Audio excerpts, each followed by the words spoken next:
ઘરમાં બી નથી રહેવાતું મારા છોકરા વગર. 5 મિનિટ હું છેડો નતો મુકતી મારા છોકરાને.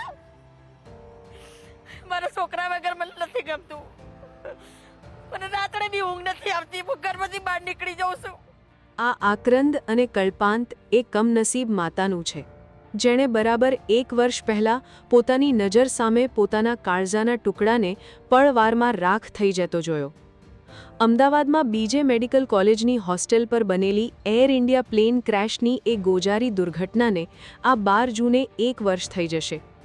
આ એ જ હોસ્ટેલની બહાર ચાની કેટલી ચલાવતા સીતાબેન છે, જેમનો 14 વર્ષનો નિર્દોષ દીકરો આકાશ તે દિવસે માતાને ટિફિન આપવા આવ્યો હતો. પરંતુ કાળમુખું પ્લેન હોસ્ટેલ પર ક્રેશ થતાં જ પ્રચંડ વિસ્ફોટ સાથે લાગેલી આગમાં માસૂમ આકાશ હોમાઈ ગયો.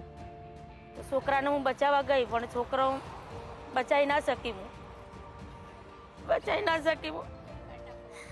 બધી પબ્લિક ભેગી થઈ ગઈ તો હું દોડતી હતી છોકરાને બચાવવા માટે, પણ બચાવી ના શકી.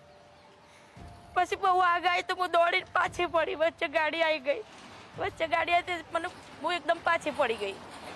બધી પબ્લિક ભેગી થઈ ગઈ તો મને પબ્લિક વાળા બધે આ સાઈડ આવી જો કે તમને તો રાત દિવસ એના જ વિચાર આવે છે સાહેબ.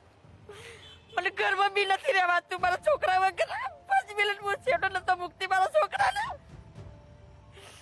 મારા છોકરા વગર મને નથી ગમતું. મને રાત્રે બી ઊંઘ નથી આવતી. હું ઘરમાંથી બહાર નીકળી જાઉં છું.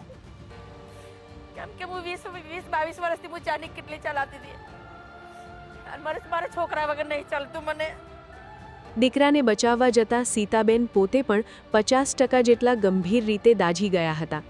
સિવિલ હોસ્પિટલમાં લાંબી સારવાર અને ઓપરેશનો બાદ તેમનો જીવ તો બચી ગયો, પણ નજર સામે દીકરાને ગુમાવવાના આઘાતથી આ માતા આજે 1 વર્ષ પછી પણ ચેનથી સૂઈ નથી શકતી. દીકરાને યાદ કરીને માતા રોજ રડી પડે છે.